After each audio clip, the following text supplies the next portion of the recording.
Hello दोस्तों, मैं class ninth की एनसीईआरटी मैथमेटिक्स का एक्सरसाइज 1.1 लेकर आया हूँ, जिसमें पहला क्वेश्चन कह रहा है, देख लीजिए क्या क्वेश्चन कह रहा है।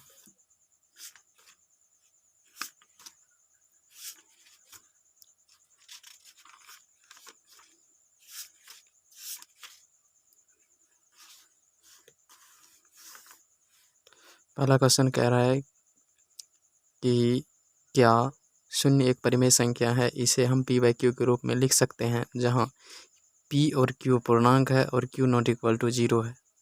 देखिए, शून्य को हम p बाई क्यू के रूप में लिख सकते हैं, कैसे? तो देखिए,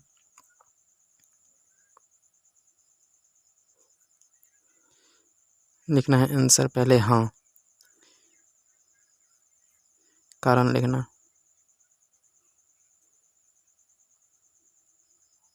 शून्य को हम p बटे q के रूप में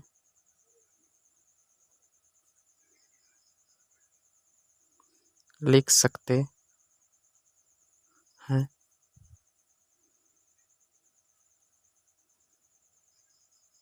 जहाँ q नॉट इक्वल टू 0 हो। एग्जाम्पल, जस्ट एग्जाम्पल, 0/2 लिख सकते हैं, 0/1 लिख सकते हैं, 0/5 लिख सकते हैं, 0/4 लिख सकते हैं, etc। इसके बाद क्वेश्चन नंबर 2 लेकर आते हैं। 2 नंबर क्वेश्चन कह रहा है कि 3 और 4 के बीच 6 परिमेय संख्या ज्ञात करें। 3 और 4 के बीच कितने परिमेय संख्या? 6। 3 और 4 के बीच 6 परिमेय संख्या। गौर करके देखिए, इसको हम ये भी लिख सकते हैं कि 3.0 और 4.0 के बीच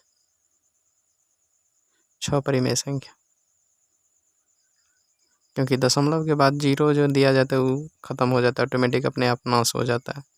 फिर भी हमको 3 और 4 के बीच 6 परिमेय संख्या निकालना है। इसको इस तरह से लिख सकते हैं, 3.1, 3.2, 3.3, 3.4, 3.5, 3.6। दशमलव को उड़ाते जाइए, नीचे एक संख्या 1 0, नीचे उड़ा दशमलव, एक संख्या उड़ गया 1 0।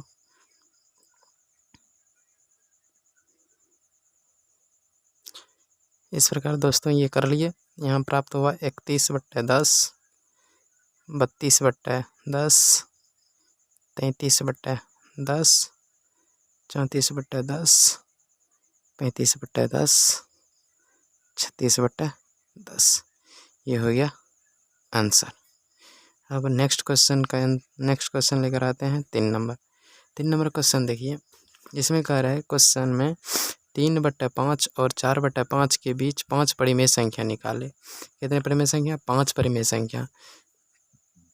3/5 और 4/5 के बीच 5 परिमेय संख्या निकालने के लिए कह रहा है, 5 परिमेय संख्या। इसको हम इस प्रकार से भी लिख सकते हैं, 5 से जब 3 में भाग देंगे तो 0.6, 5 6 के 30, और इसको लिख सकते हैं 5 8 40, 0.8 के बीच 5 परिमेय संख्या लिख सकते हैं।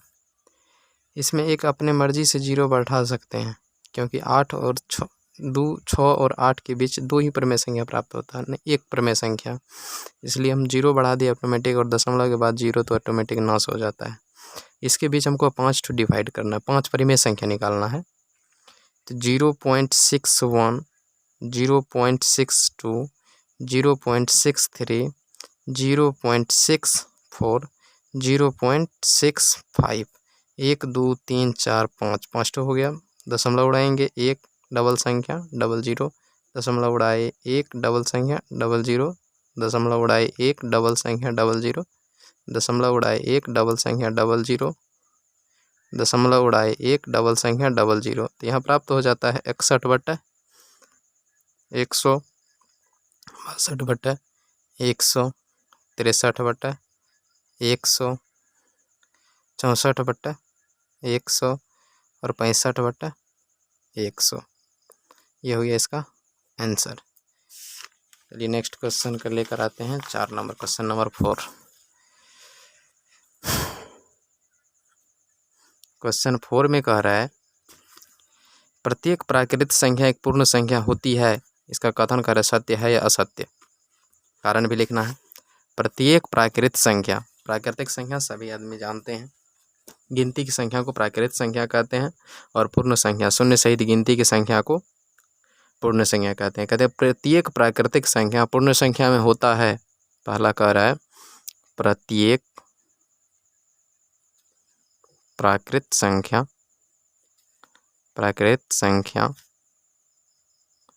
पूर्ण संख्या होती है। ध्यान से समझना।